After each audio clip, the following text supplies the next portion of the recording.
สบายดีทุกคน อันนี้ก็สิเป็นคลิปเก่านะคลิปเมื่อที่เฮากินผักสะเดา เฮาก็นำผักสะเดามาล้าง มาเตรียมไว้แล้วเฮาก็เตรียมข้างหม้อต้มน้ำร้อน เพื่อนำผักสะเดาเฮามาลวกเนาะ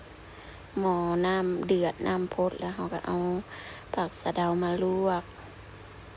กปีนไปปีนมาเนาะ เฮาก็เอาบวงนี่แหละมา เอาแฮมแบบจุ่มลงเข้าไปในน้ำนะ เอาจุ่มลงในน้ำให้มันเดือดพอดีมันมาดพอดีแซ่บทุกคน ถ้ามันแบบมันสุกโพดมันก็บ่แซ่บ เอาพอดีมันมาดแล้วก็ปีนจักหน่อยเฮาก็ปีนสุกโพดมันสิขมโพดพอดีมันมาดมันมีรสชาติพอดีแซ่บ หลังจากลวกแล้วเฮาก็เอาขึ้นเนาะ เอาขึ้นแล้วเฮามากินกับข้าวเหนียว แล้วก็ป่นปลา แล้วก็ซุปมะเขือใส่เห็ด มีข้าวเหนียวติดในน้อยต่อไปเฮาก็มากินดับกันเลยทุกคน อร่อยมากเลย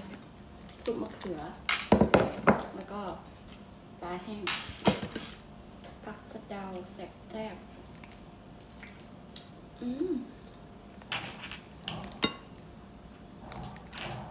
ข้าวเหนียวทอด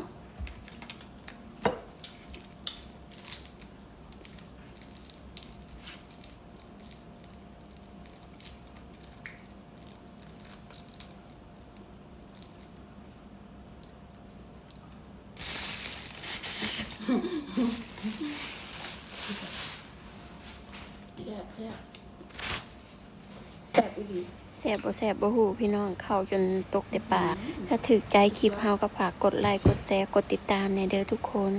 ขอบใจหลายๆเฮาสิเฮ็ดมาให้เบิ่งอีก